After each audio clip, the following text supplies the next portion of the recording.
আসসালামু আলাইকুম। আসার মিনি কিচেনে সকল বন্ধুদের স্বাগত জানিয়ে শুরু করছি। আজকে আমি নিয়ে এসেছি ডিমের একটা নতুন ধরনের রেসিপি। এভাবে ডিম রান্না করলে বাড়ির সবাই কিন্তু আঙুল চেটে পুটে খেয়ে নেবে, এতটাই মজার হয় ডিমের এই রেসিপিটি। আর গরম ভাতের সাথে খেতে কিন্তু দারুণ লাগে। তো চলুন তাহলে ডিমের এই রেসিপিটি দেখে নেওয়া যাক। আর অবশ্যই একটা লাইক দিয়ে ভিডিওটি কন্টিনিউ করবেন। প্রথমেই আমি রান্নার জন্য কড়াইয়ের মধ্যে দিয়ে দিচ্ছি 3 টেবিল চামচের মতো সর্ষের তেল। আর এই তেলের মধ্যে দিয়ে দিচ্ছি সামান্য নুন, আর দিয়ে দিচ্ছি সামান্য হলুদের গুঁড়ো। দিয়ে নুন আর হলুদটাকে তেলের মধ্যে বেশ ভালো করে মিশিয়ে নেব।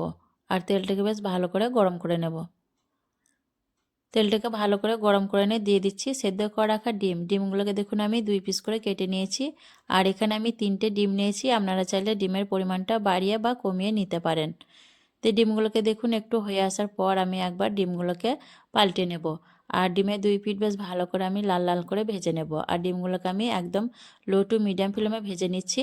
যারা নতুন রাঁধুনি আছে তারাও কিন্তু ডিমগুলোকে অবশ্যই লো টু মিডিয়াম ফ্লেমে ভেজে নেবেন, তাহলে দেখবেন ডিমটা ফেটে যাওয়ার বা ছিটকে আসার ভয় থাকবে না। হাই ফ্লেমে যদি ভাজতে যান তাহলে ডিমগুলো কিন্তু ফেটে ছিটিয়ে আসার গায়ে লাগার ভয় থাকবে। তো দেখুন ডিমের 2 পিঠ বেশ ভালো করে আমি উল্টে পাল্টে লাল লাল করে ভেজে নিচ্ছি। ডিমের 2 পিঠই কিন্তু আমার বেশ ভালো করে ভেজে নেওয়া হয়ে গেছে। এখন এই ডিমগুলোকে আমি একটা চামচের সাহায্যে তুলে নিচ্ছি। সবগুলো ডিমকে আমি দেখুন একে একে করে একটা থালার মধ্যে তুলে নিচ্ছি। তারপর এই তেলের মধ্যে ফোড়নের জন্য দিয়ে দিচ্ছি হাফ চা চামচ গোটা জিরে, দিয়ে নাড়াচাড়া করে জিরেটাকে ভেজে নেব। আর জিরেটা কিন্তু খুব বেশি পুড়ে ফেলা যাবে না, সেরকম করে ভেজে নিতে হবে। তো জিরেটাকে দেখুন বেশ ভালো করে একটু ভেজে নিলাম। দিয়ে দিচ্ছি এর মধ্যে 2টো মিডিয়াম সাইজের পেঁয়াজ কুচি আর 4-5টা মতো কাঁচা লঙ্কা কুচি। আর পেঁয়াজের সাথেই দিয়ে দিচ্ছি সামান্য নুন, এতে করে পেঁয়াজটা তাড়াতাড়ি নরম হয়ে যাবে। দিয়ে নাড়াচাড়া করে পেঁয়াজ আর লঙ্কাটাকে বেশ কিছুক্ষণ ভেজে নেব, একদম নরম করে পেঁয়াজটাকে ভেজে নেব। তারপর দেখুন পেঁয়াজটাকে বেশ ভালোভাবে ভেজে নিলাম। যখন দেখবেন পেঁয়াজটা ঠিক এরকমভাবে ভাজা হয়ে গেছে, তখন আমি এর মধ্যে দিয়ে দিচ্ছি হাফ চা চামচ আদা বাটা আর হাফ চা চামচ রসুন বাটা। দিয়ে আবারও আমি নাড়াচাড়া করে কিছুক্ষণ ভেজে নেব, যাতে আদা রসুনের কাঁচা গন্ধটা না থাকে। আদা রসুনের কাঁচা গন্ধ চলে যাওয়া অবধি বেশ ভালো করে ভেজে নিলাম একসঙ্গে। দিয়ে এখন আমি এর মধ্যে দিয়ে দিচ্ছি হাফ কাপের মতো পানি। আমি গুঁড়ো মশলা অ্যাড করব, তার জন্য পানি দিয়ে দিলাম যাতে নিচের থেকে লেগে না যায়। দিয়ে দিচ্ছি হাফ চামচ জিরের গুঁড়ো, হাফ চামচ ধনের গুঁড়ো, হাফ চা চামচ হলুদের গুঁড়ো, আর হাফ চা চামচের থেকেও কম দিয়ে দিচ্ছি লঙ্কার গুঁড়ো ঝালের জন্য। ঝালটা অবশ্যই নিজেদের পছন্দ মতো দিয়ে দেবেন। দিয়ে নাড়াচাড়া করে মশলাগুলোকে আমি বেশ ভালো করে কষিয়ে নেব। মশলাটাকে বেশ ভালো করে কষিয়ে নিলাম দেখুন। আর মশলা থেকে কিন্তু তেলটাও আস্তে আস্তে ছেড়ে দিয়েছে। মশলাটাকে বেশ ভালো করে কষিয়ে নিয়ে এখন আমি এর মধ্যে দিয়ে দিচ্ছি কেটে রাখা আলু। এখানে আমি 3টে মিডিয়াম সাইজের আলুকে এভাবে করে কেটে নিয়েছি, যেমন আমরা আলু ভাজার জন্য কাটি সেরকম করে আলুগুলোকে আমি কেটে নিয়েছি। দিয়ে মশলার সাথে আলুটাকে আমি একটু নাড়াচাড়া করে কষিয়ে নেব। আর আপনারা চাইলে কিন্তু আলুর পরিমাণটা বাড়িয়ে বা কমিয়ে নিতে পারেন। আলুটাকে কষাতে কষাতে এখন আমি এর মধ্যে দিয়ে দিচ্ছি হাফ কাপের মতো পানি, যাতে নিচে থেকে লেগে না যায়। দিয়ে আবারও নাড়াচাড়া করে বেশ ভালো করে একটু মিশিয়ে নেব। পানি দিয়ে নাড়াচাড়া করে বেশ ভালো করে মিশিয়ে নিয়ে তারপর আমি এটাকে ঢাকা দিয়ে বেশ ভালো করে কষিয়ে নেব।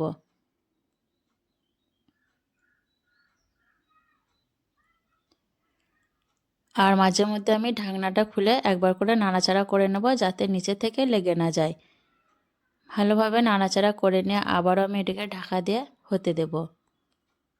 তারপর দেখুন বেশ কয়েকবার আমি ঢাকনা দিয়ে দিয়ে আলুটাকে ভালো করে কষিয়ে নিয়েছি। আর আলুর মধ্যে যে পানিটা দিয়েছিলাম দেখুন সেই পানিটাও কিন্তু আর নেই। আর আলুটা যেহেতু পাতলা করে কেটে নেওয়া আছে, তার জন্য সেদ্ধ হতেও খুব বেশি আর সময় লাগবে না। আর এই পর্যায়ে দেখুন আলুটা কিন্তু নিচের থেকে লেগে লেগে আসছে। এভাবে করে আলুটাকে বেশ ভালো করে কষিয়ে নিতে হবে। এভাবে আলুটাকে কষিয়ে নিলে খেতে দারুণ টেস্ট হবে রেসিপিটা। তো আলুটাকে দেখুন বেশ ভালোভাবে আমি কষিয়ে নিয়েছি।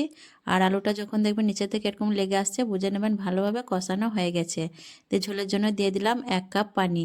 আর ঝোলের পরিমাণটা এমনভাবে দেবেন যাতে আলুটা ঝোলের মধ্যে ডুবে থাকে। দিয়ে ভালো করে নাড়াচাড়া করে মিশিয়ে নিচ্ছি। ভালো করে নাড়াচাড়া করে মিশিয়ে নিলাম ঝোলের সঙ্গে। দিয়ে এখন আমি এর মধ্যে দিয়ে দেবো ভেজে রাখা ডিমগুলো।